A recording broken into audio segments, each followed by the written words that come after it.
Thank you, Coach. Wow, what a nice-looking group this is. What a beautiful group of people. And especially a very big hello to the University of Alabama. Congratulations to the class of 2025. Roll Tide. Roll Tide.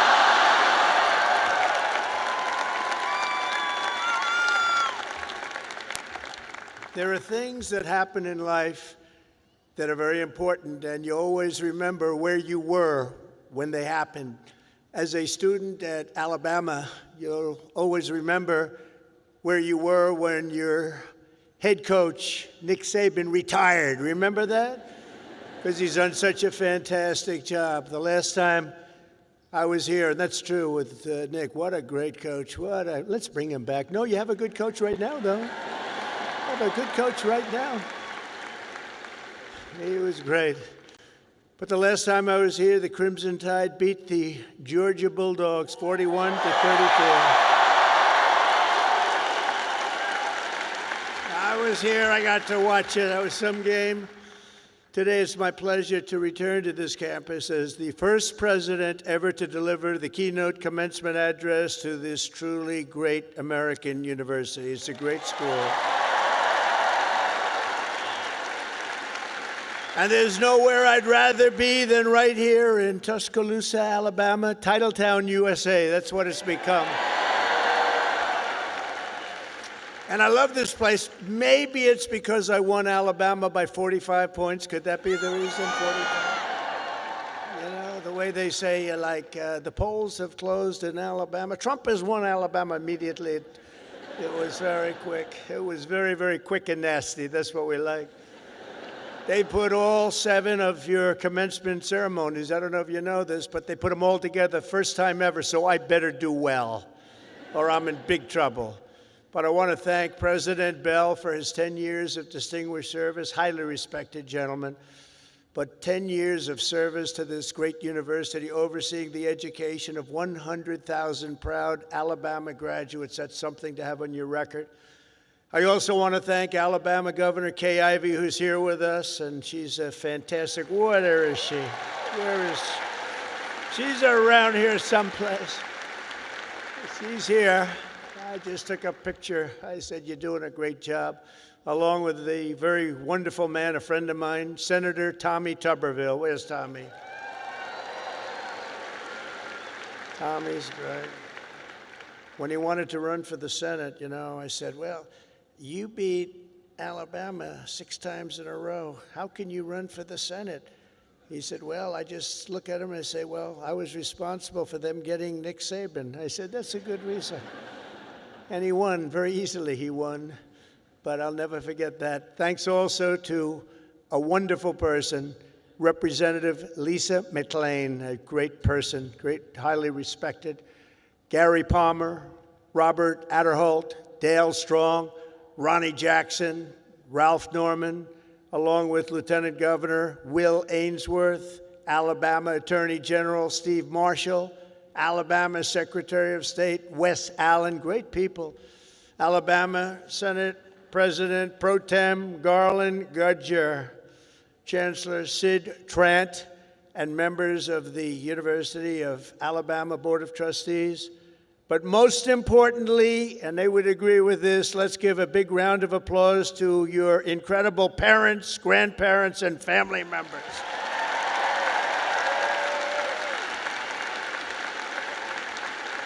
Because they made this wonderful day possible. Oh, you're great. Without them, it doesn't happen. Without them, you probably aren't here, and you wouldn't have that big, beautiful smile on your faces. This year, the graduating Alabama class of 2025 has over 6,600 graduates. You're the largest class in school history. Among your ranks are among the 800 first-generation college students and nearly 3,000 students from right here in the great state of Alabama. Amazing. And this class also includes many Rhodes Scholars, Goldwater Scholars, 213 Merit Scholars, and over 1,500 students graduating with red caps. You know what that signifies? 4.0 GPA. That's a lot of students. That's a lot of students.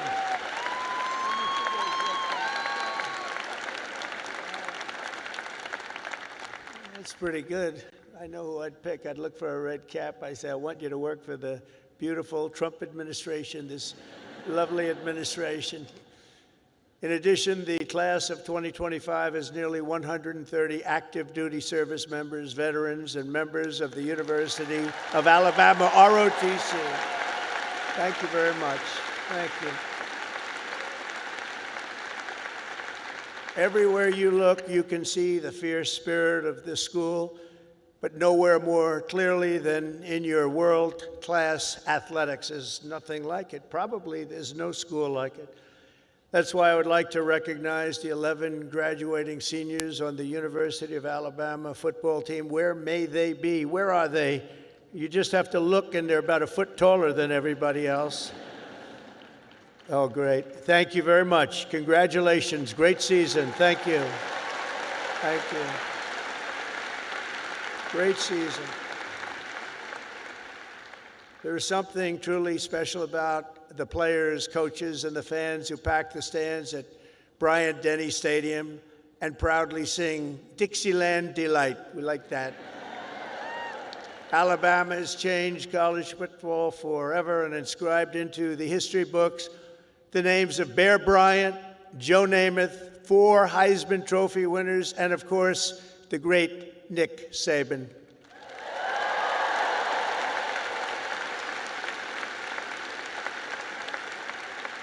This place is truly where legends are made. It really is. It's a special place. When your president called, we talked about it. It took me about 2 seconds to say, I'll go. I wasn't looking to do it, and we are busy. You know, we're winning a lot of battles right now. We love winning, don't we? Love winning. We're winning a lot of battles. But I wanted to do this. For the University of Alabama, good isn't good enough, tough isn't tough enough, and great isn't great enough. The Crimson Tide does not rest, does not quit, and does not stop winning until it's all time. You know, it's all time. You're always winning, and you're going to keep winning. That's why the University of Alabama football team has won more games in the last decade than any college football team in America. That's not bad.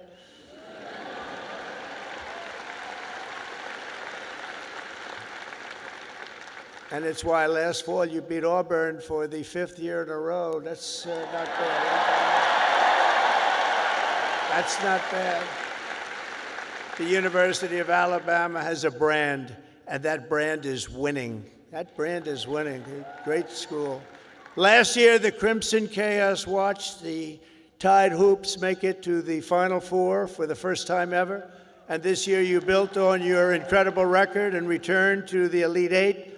So not only is Alabama a great football school, it's now one of the nation's best basketball schools, and congratulations.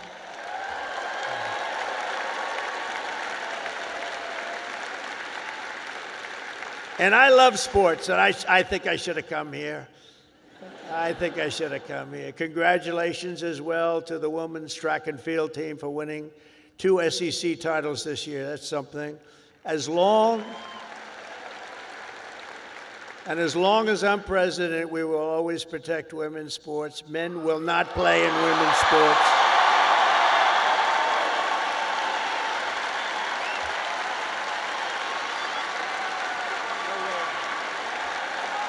No way.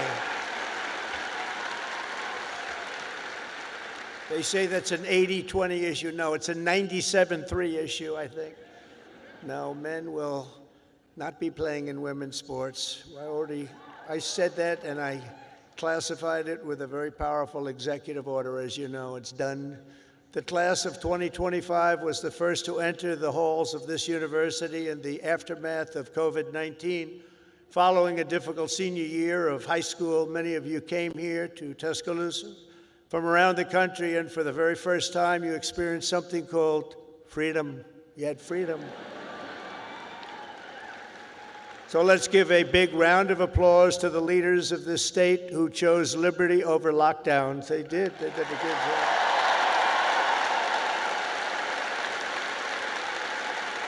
Did a good job.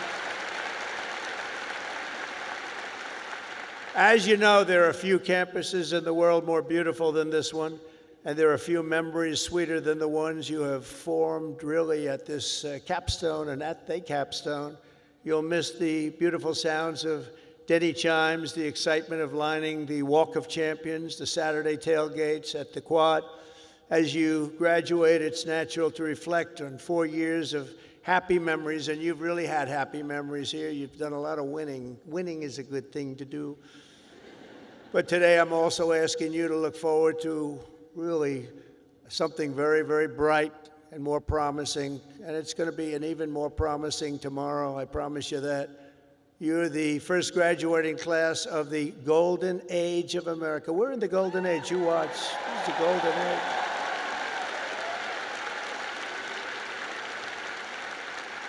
This is the golden age. We've done things that nobody thought possible. 100 days yesterday, 100 days, and we've done things that nobody thought even possible.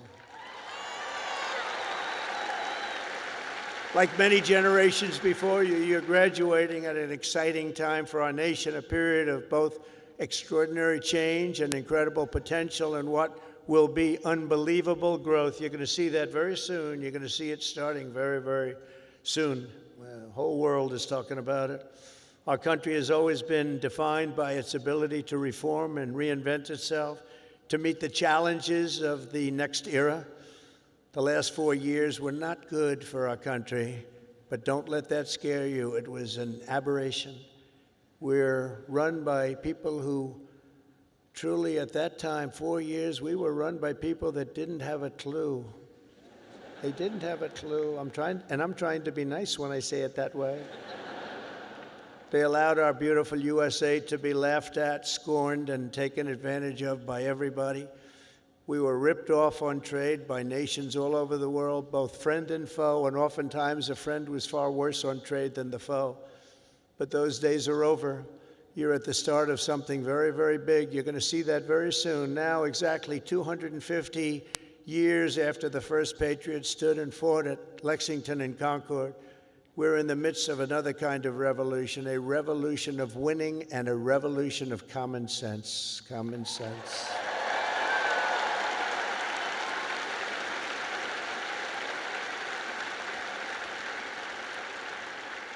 Everywhere you look, broken systems, corrupt institutions, and tired dogmas are being swept away by the tide of history.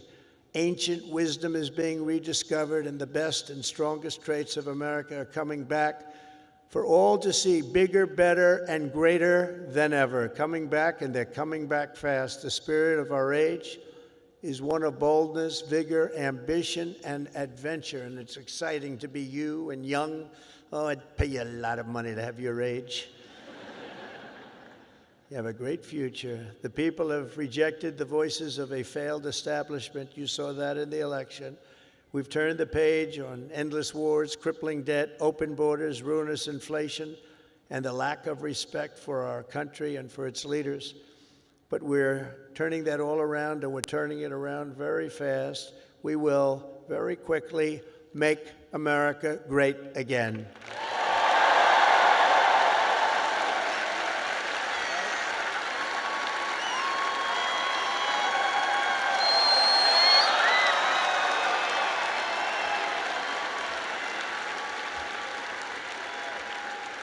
This week, we're celebrating the most successful first 100 days of any presidential administration in the history of our country, and we've been given a lot of credit for that, but 100 days does not a full term make.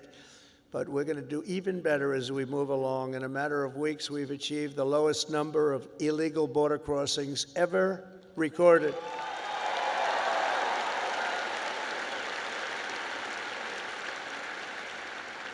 And you've seen it, hundreds of thousands of people pouring into our country from prisons, from mental institutions, from gangs, and all over the world, not just in South America. You'd see hundreds of thousands of people pour across in one day. You know what we had just recently? Three.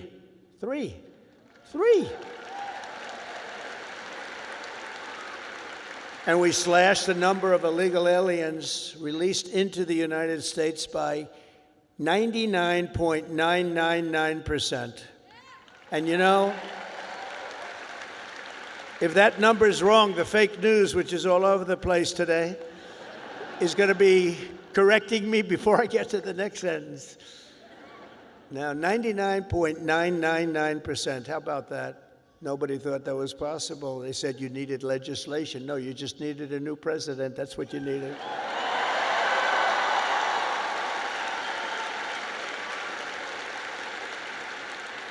But despite the tremendous success, as you've been reading, the courts are trying to stop me from doing the job that I was elected to do.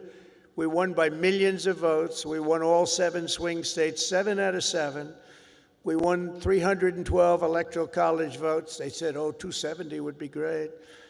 We won 312, and 2,750 counties versus 525 counties throughout the nation. That's why when you look at a map, it's all red.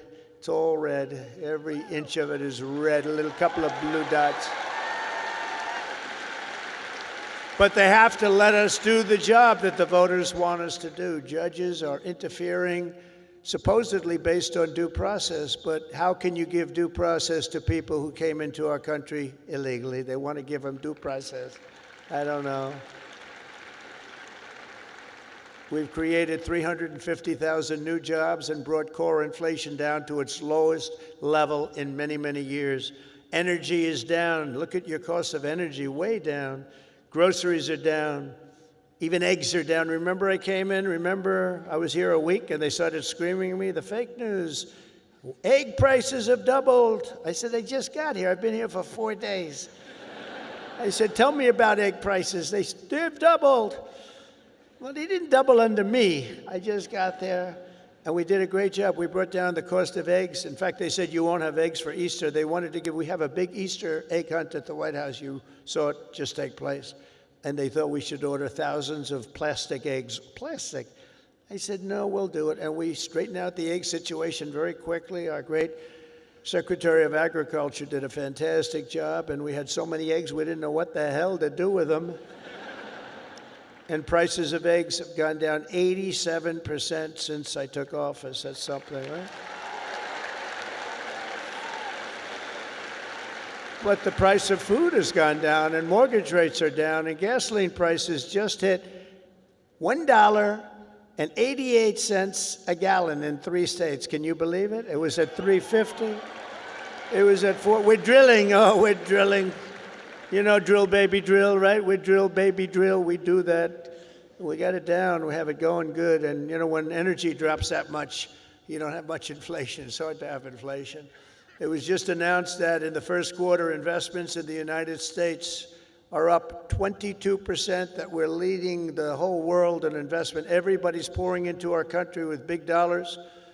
And it's all about November 5th, the November 5th election, and tariffs and incentives that we've given that are going to make this country so much richer. We have $36 trillion in debt. That's going to start to come off. It's going to come off rapidly, but we'll be over $8 trillion in investment, with Apple and others investing $500 billion each. We've never had a period of time in 2 months, because we're here for 3 months, a little bit more, but give me a break for the first month. You know, had to get a little acclimated. Had to see where the enemy lies, because they're already looking to impeach Trump. You know, these crazy people. Let's impeach him. For what? We don't know exactly, but we'll try it. These people are crazy. So we had to, you know, get our bearings for the first couple of weeks. So in 2 months, we had over $8 trillion, think of it, committed. Nobody's ever seen anything like it. There's never been anything like it in any country at any time, and it's all because they want to avoid the tariffs. We want to get here fast. And I said, you know, a number of times, tariff is the most beautiful word in the world, and I got absolutely decimated by the fake news. They said, what about love? What about your wife? What about your parents? What about religion and God? So I said, all right, it's the 5th nicest word I've ever seen. And since I've done that, I've been in good shape. Nobody's bothered me. They've been very nice. So it's the fifth most beautiful word I've ever heard. But it's making us very rich, and you'll be seeing the results pretty soon, sooner than most people think, because that's what other countries have been doing to us, just so you understand. They were tariffing the hell out of us. We couldn't sell cars in Europe. We couldn't sell cars in China. We couldn't sell cars in Japan or anywhere else. We couldn't do anything. And all we're doing is we're doing it to them, but we're doing it much better. And the U.S. military is suddenly seeing its best recruiting numbers ever. We've never had numbers like that.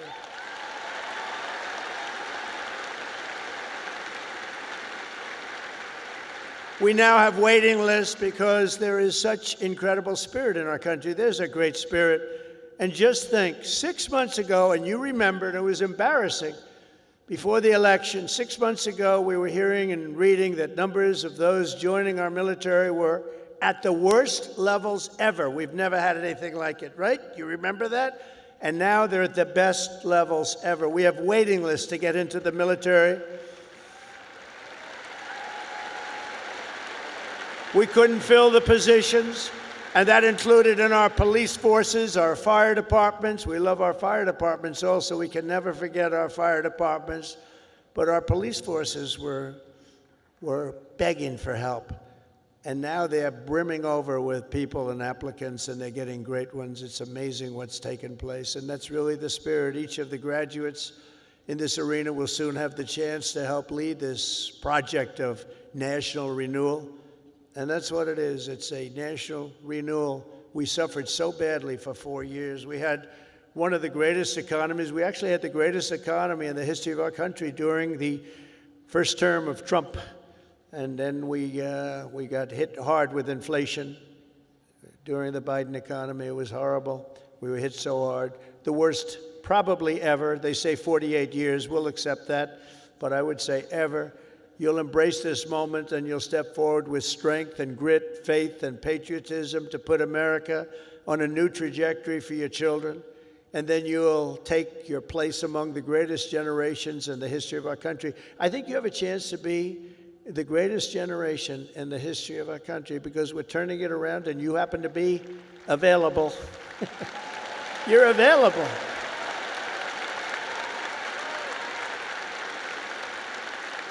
It's a good time to be available. There are some times when it's not so good to be available, but this is a great time. I'm absolutely confident that the Alabama class of 2025 is up to the task. Are you up to the task? You learned a lot about winning here at Alabama, and now we need you to help win for America. For the business majors here today, I challenge you not merely to use your talents for financial speculation, but to apply your great skills that you've learned and had to forging the steel and pouring the concrete of new American factories, plants, shipyards, and even cities which are going up all over our country. Don't just build a strong portfolio, build a very, very strong America, and you're going to do that.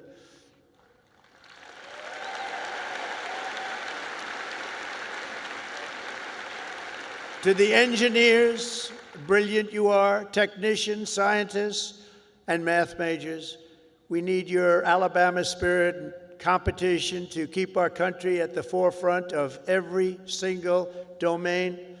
America should have the world's tallest buildings, design the fastest airplanes, build the greatest cars, do everything the absolute best, better than any other nation in the world, and you can do it. And we will soon land American astronauts on Mars. That will happen. That will happen.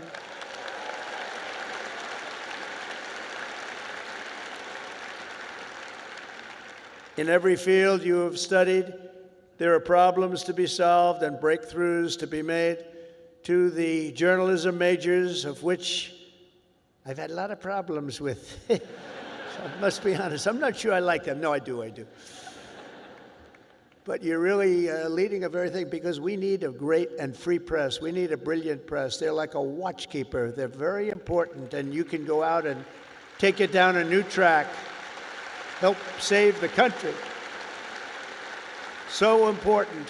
Your task is so important, and it's to build a media that Americans can trust. And remember, the people of this country, they know the truth when they hear it. That's why the ratings, the approval numbers of the media are so low. We need those ratings to be 100%. We have to be able to trust our media.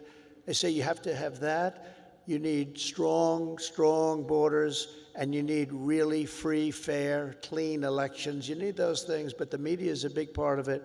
In the world of health and medicine, there is an exciting new movement to get poisons out of our food supply, keep toxins out of our government.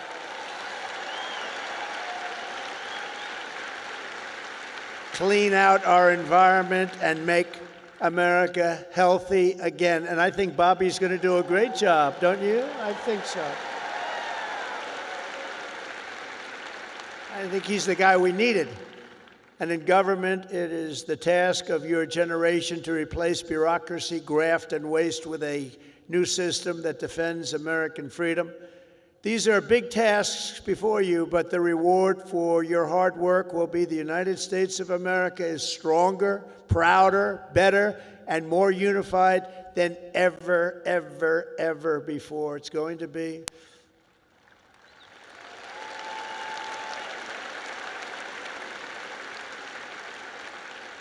As you embark on this great adventure, let me share some of the biggest lessons I've learned from a lifetime spent building dreams and beating the odds. I beat a lot of odds. A lot of odds. A lot of people said, I don't know. But it worked out okay. Where are we? Oh, gee, I'm president. How did that happen? Now, you're going to be in the same position. But some of the would you like to hear some of the ideas, or should I just skip over that part, huh? That's going to be more interesting than all the other stuff, which was slightly political, right?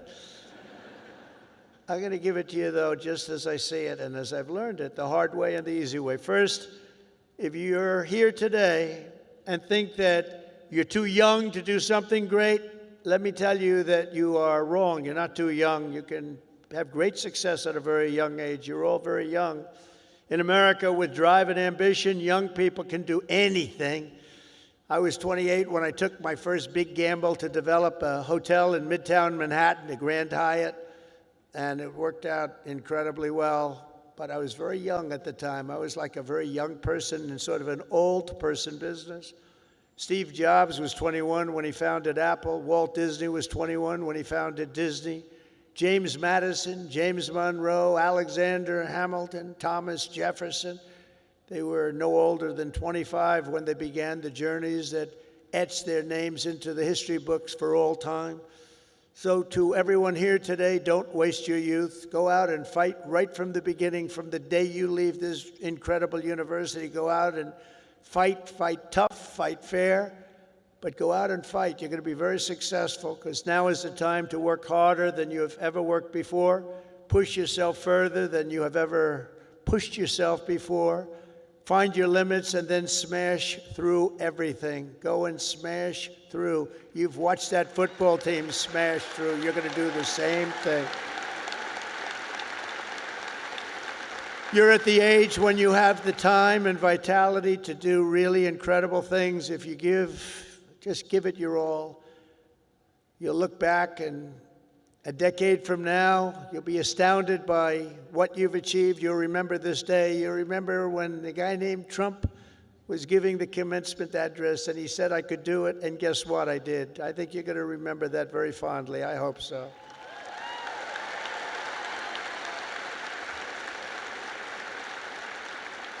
Second of all, and very importantly, you have to love what you do, okay? You have to.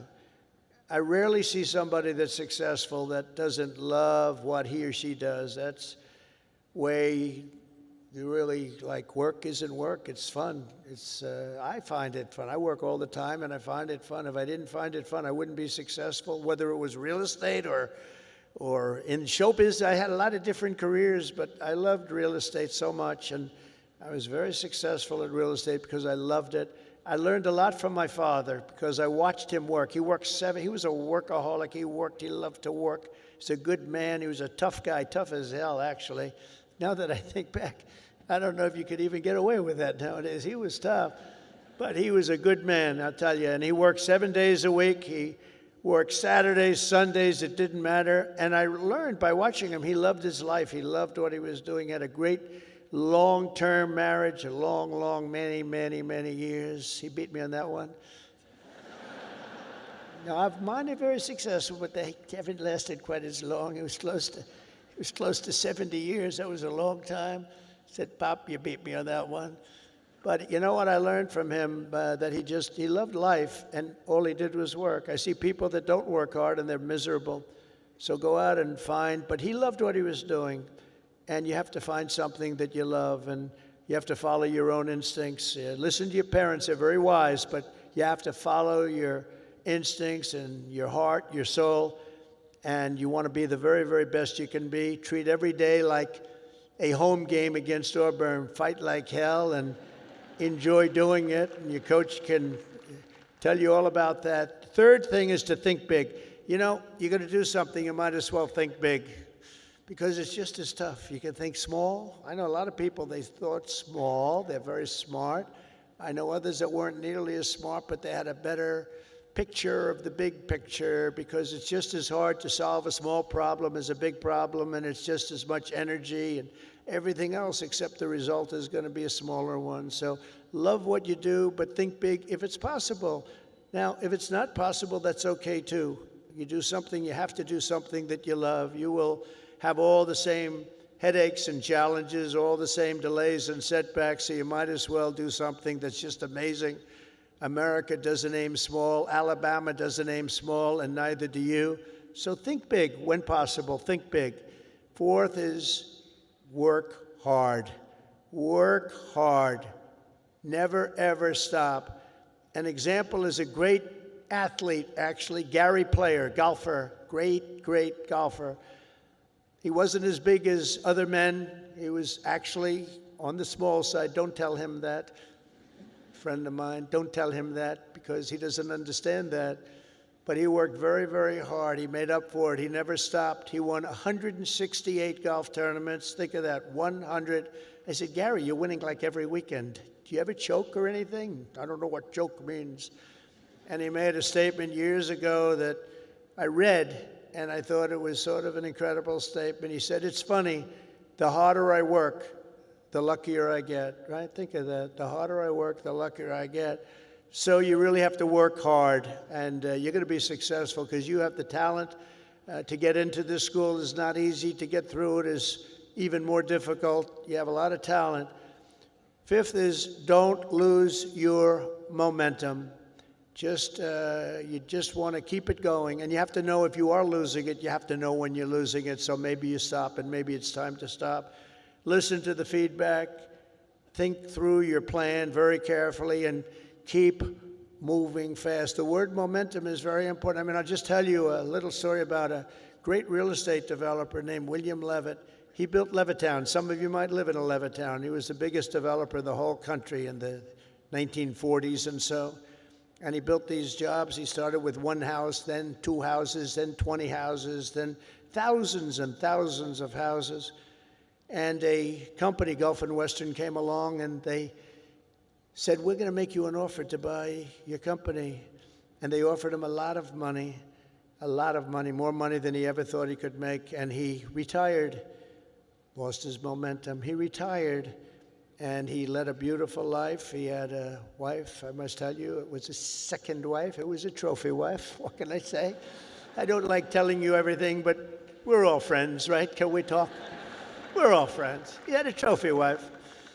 And he lived a different life. He moved to the south of France, but he it was a life of tremendous luxury. He had so many millions of dollars. He was given a fortune for the company. And 10 years went by, and then 15 years went by, and he got a call from this big conglomerate, Gulf and Western, and they said, we're not doing well with the purchase, because he used to pick up every nail, every piece of sawdust, every piece of wood, every chip, everything, and he'd sell it. He'd make a couple of bucks. Everything was perfect. They can't do that. You know, these big companies, they don't do that. You see it a lot when an entrepreneur sells to a big company and then he ends up buying the company back for peanuts later on. Happens a lot. But he was the best at what he did. But 15 years went by, and he was so excited, and they sold him back his company. And he started, and he was going to tear apart the world because he got bored with a life of luxury. And he started building and building and building, and the markets turned on him, and he went bad. He lost everything, and he went bankrupt, absolutely bankrupt. And it was a sad story to read. It was such an amazing story because he was so rich, but he paid them, and he bought it for the right price, bought it low, but he went wild. But he lost his momentum. He wasn't good at it anymore. And he was at a party on Fifth Avenue, I'll never forget.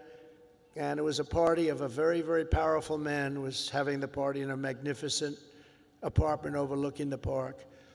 And I walked in, and there were 50 or so people. I recognized most of them, all the biggest business people in the world, actually. Very glamorous. I was doing well. I was young, and I was doing well. And I was invited to parties like that. And I looked in the corner, and there was Mr. William Levitt sitting all by himself on a chair, looking very glum. Nobody was talking to him, because you'll find that when you're not successful, you lose a lot of friends. It's not a good situation. But there was nobody talking to him, but I wanted to talk to him because I was in the real estate business, and he was, and most of these people were in different businesses.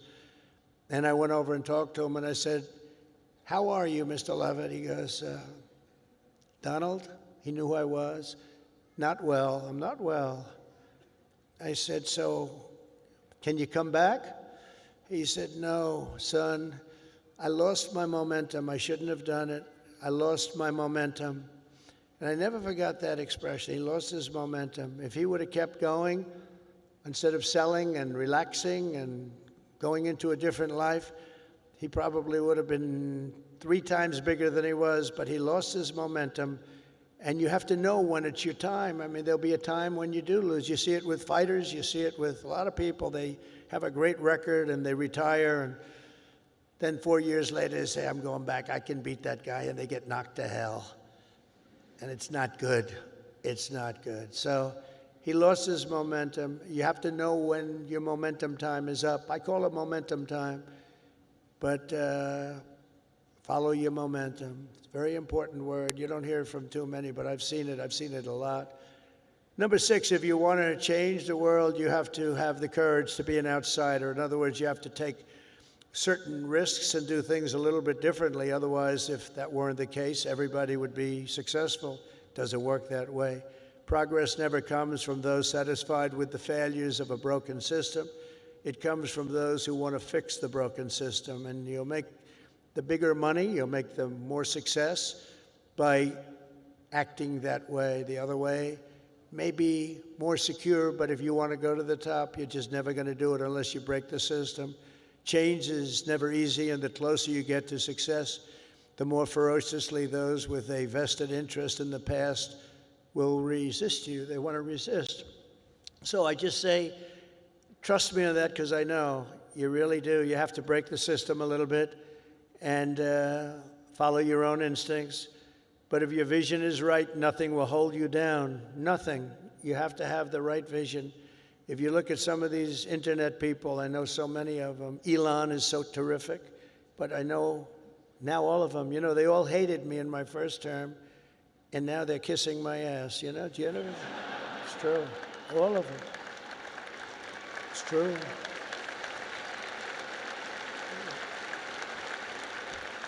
It's amazing.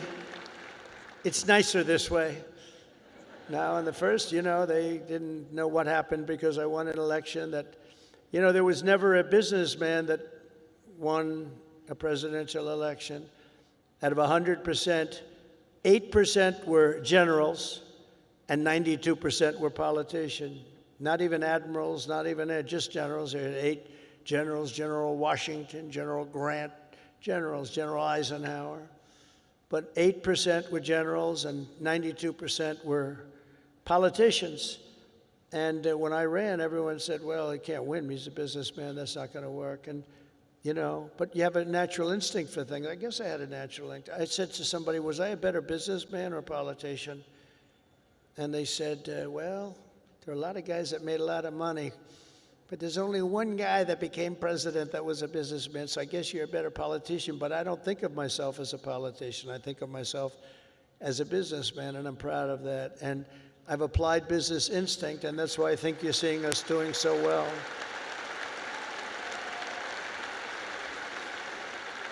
So number 7 is to trust your instincts, common sense. You can go very far in life with common sense. And I applied that to politics because some of these things, like they had open borders. Let everybody in the whole world flow into our country. That's not common sense. They had transgender for everybody. We ended that, if you noticed, okay? But they had transgender for everybody. They said, I said, this is not working. This is not going to work. As I said before, so simple. Men playing in women's sports. Did you ever see some of the records? Did you ever see some of these boxing matches? We have to protect. These women are great athletes, but we have to protect. If you looked at the Olympics where they had transitioned people going into the boxing, where the women had boxing, and they had a great champion, a female boxer. I mean, after one punch, you walked back to the corner and said, I can't get hit like that. I've never been hit like that before. You look at all the volleyball players that have been hurt so badly with balls that are hit at levels that they've never seen before. But the greatest is like weightlifting. You ever see the weightlifting? Where they have a record that wasn't broken in 18 years? And they have, should I imitate it? My wife gets very upset when I do this. She said, darling, it's not presidential. I said, yeah, but people like it. Should I do it or not? All right, I'm in trouble when I get home, but that's okay. What the hell? I've been in lots of trouble before. But no, you look at the weightlifting where 18 years it stands, and they have this young woman, and her parents are right where you are in the front row, and they're so proud of her, and it's like 209 pounds, and she's going to lift that. The record stood for 18, think of it, 18 years, and they put an eighth of an ounce here, and an eighth of an ounce here, little tiny little bit, and she's going to do it. Mom, I love you. I'm going to do it for you, Mom. And she goes, and she lifts, and she gets it. And, Mom, I'm going to do it, Mom. Can't do it. And then a guy comes along, or a gal, or whatever. A transitioned person comes along. And he was a failed weightlifter as a man, but he comes along, 206 pounds. They put the little thing on, and he goes, boom, boom. And breaks the record like by 119 pounds. That's not right. The other one is the swimming. You've heard me talk about it. Great swimmers, and they rose to the top. Women swimmers, and they grew up together. And they're Olympic class swimmers, and they're qualifying for some big tournament. And now the race is getting ready to start, the big race, and one young lady, she was going to set the record. She fought all her life to set the record. She has to win it by one ninth of a second. Think of that, 1/9. I don't like those odds, 1/9 of a second, right? But she looks to the left and she sees all the friends that she grew up with down in California, from all over the country. They're all the best swimmers. Then she looks to the right and she sees the same thing, but there's a person next to her who's a giant. And she looks and she, oh my God, who is that? I don't recognize that person. That was a person that transitioned, and he had the wingspan of Wilt the Stilt Chamberlain, if anybody knows Wilt. And as you know what happened, she was very, very badly injured in that meet because he went by her so fast that she was windburned. They had to take her out. She got serious windburn. He flew back and forth, and she didn't know what, but she got the hell knocked out of her, knowing that I'm only kidding. She wasn't windburned. She was just beaten by a lot. Or the race, did you see the race where they had the best female runners, and they had a guy who was a decent runner, a long-distance race, and he won by 5 hours and 19 seconds. Normally you win by like 12 seconds, 2 seconds, a quarter of a second. He won by 5 hours and 19 seconds. It's crazy. And honestly, it's demeaning for women, very demeaning. These are great athletes. It's very demeaning, and we're going to protect women. We're going to protect women. We're going to protect everybody.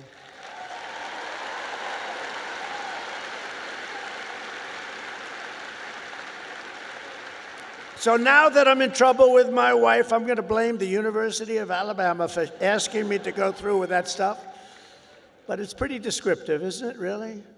It helps when you know that borders are not racist, speech is not violence, America is good, terrorists are bad, men can never become women, police are not criminals, and criminals are not victims.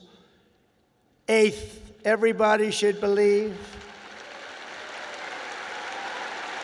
Thank you. Thank you very much.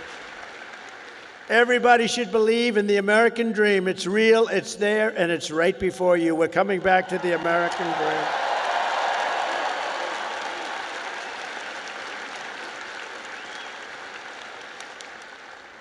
dream. Ninth, think of yourself as a winner. The power of positive thinking.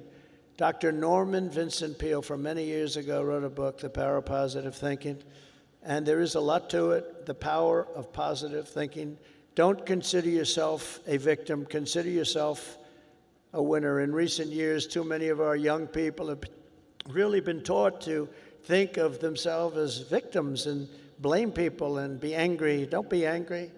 But in America, we reject that idea that anyone is born a victim. Our heroes are the ones who take charge of their own destiny, make their own luck, and determine their own fate despite the odds. Despite all odds, that's what happens. They're given a little chance in many cases, very little chance of success, and they become the most successful people in the world. Whether you were born rich or poor, black or white, male or female in America, anyone can be a winner.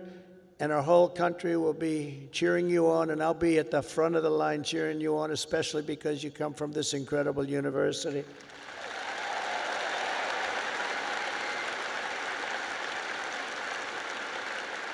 And next is to be an original. The all-time greats were people who had the confidence to be a little different. Teddy Roosevelt, Douglas MacArthur, George Patton, Amelia Earhart, Annie Oakley, Muhammad Ali, and so many others, far too many to name, lived their lives with pride, personality, and flair. God only created one of you. Remember that. God created one of you. You're all different. Some are close, but nobody is the same. You're one of a kind, so don't try to be someone else. Just be yourself. And finally, and most importantly, never, ever give up. Never give up.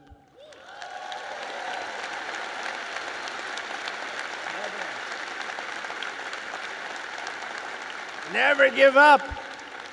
And I've learned anything in life, and it's so true. One of the most important things you can learn, if you just went a little bit longer, if you just held out a little bit longer, you would have been successful. Well, the stories of that are legend. But I've learned that perseverance is everything, so whatever happens, no matter where you are in life, stay optimistic and just keep pushing forward. Just don't stop. Never, ever give up. Victory is right around the corner. I've watched Coach Saban win games that really were virtually over. You've seen it. You've been in the stands. He won a couple of games. I said, Coach, you got lucky as hell. He said, I didn't get lucky. I'm a talented guy. You know, those little touchdowns that come out of nothing, he's amazing. But he's a guy that doesn't quit and doesn't know what the word quit even means. He couldn't define it. He took victory out of the jaws of defeat, and you can do that too at every stage in my career. My enemies, of which there were many and probably are right now, I can think of a couple of people that don't like me too much right now.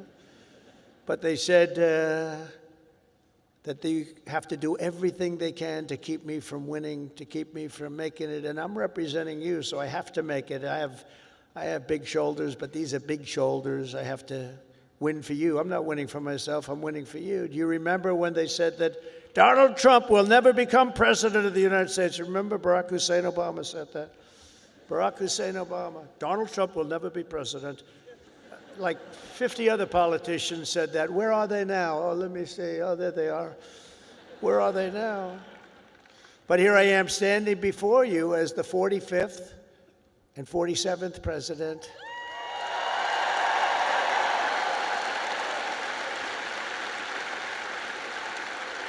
You heard that a lot. But against all odds, I did great in 2016. 2016, how great was that? And then I did much better in 2020. Sorry, the election was rigged. But it was a rigged election. And then in 2024, I made it too big to rig. I said, we got to do this again. We got to do this again. And we made it too big to rig. We made it. That was a great expression. I said, you got to go and vote. Even though I was leading big in the polls, I said, it doesn't matter. You got to make it too big to rig. And they did. They went out and they voted and voted and voted. And we won the whole thing. And it was so good. And it's such a great mandate for our country. That's the important thing. So never let anyone tell you that something is impossible. Ever, ever, ever. In America, the impossible is what we all do best. There is nothing you cannot do if you are willing to fight for it. You got to fight, fight, fight. Oh, I've heard that expression.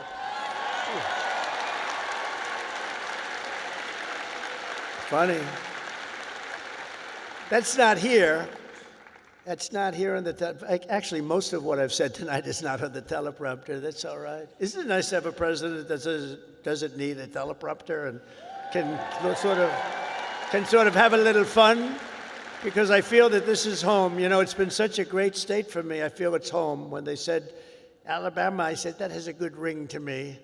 But it's something nice about somebody that doesn't need a teleprompter, isn't it? Huh? But for the past 4 years, you've lived in a state known for its fighters, its champions, and its warriors, and you've lived in the great state of Alabama, one of the greatest of them all, from Huntsville to Birmingham, from Montgomery to Mobile, and from right here in Tuscaloosa.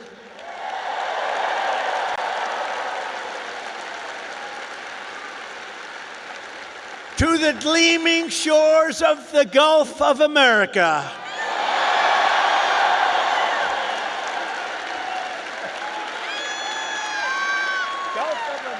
That's a nice thing. Everybody loves it. I wouldn't say Mexico's thrilled, but you can't have them all. They're not thrilled. You continue the legacy of Alabama legends who blazed the trails, won the games, tilled the fields, forged the steels, built the ships, and gave us the victories that built America and changed the world. The entire world was changed by our victories. This is the state that gave us the might of the Iron City, the power of the Saturn V rocket, and the roaring engines of Talladega. Talladega. We love Talladega. We love Talladega. This is the state that gave us nothing but victory, the state of some of the greatest heroes in history, like Willie Mays, Jesse Owens, Joe Louis, your coach, Nick Saban, Hank Williams, and many others. Some of you will leave here today and travel the world, but you will always know that this state this is really sweet home Alabama, right? It's always going to be your place. I sort of feel that way myself, because from a political standpoint, it's just been, we connected from day one. From the first day I set my foot on this beautiful soil, I connected with Alabama. And here in Alabama, we believe that the men and women who built this country are heroes, and that America's destiny is to be the single greatest nation on the face of the earth. And we're bringing it back at a speed that nobody thought was possible. We believe in freedom and family, God and country. We cherish our Constitution. We revere our Bible. And we salute our great American flag.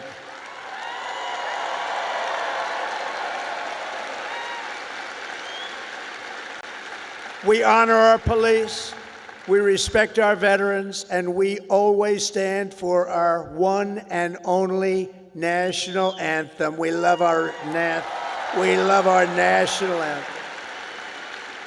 We believe in strong parents, strong values, strong communities, and very strong borders. And we believe that the United States military is the greatest force for peace and justice the world has ever known. We have a great military. We just had people that didn't know how to lead it. We believe the South is beautiful, Alabama is great, and America is our home. We believe in the SEC and the USA.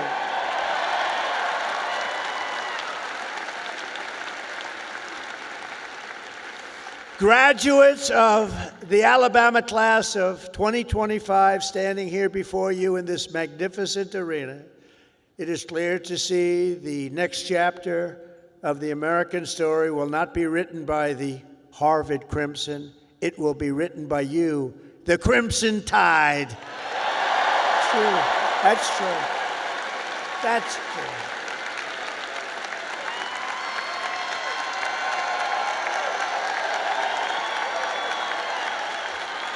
That's true. I thought that was rather clever. If you look at what's going on, they get their $5 billion a year. That is not going to be so forthcoming. Now, wasn't that a clever one, though? Huh? Who would think of that? Because this is Alabama, and at Alabama, you fight, and you win. That's what you know how to do. Congratulations to you all. Congratulations to this great class of champions. God bless you, and God bless America. Thank you all very much. Thank you.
Subscribe to One India and never miss an update.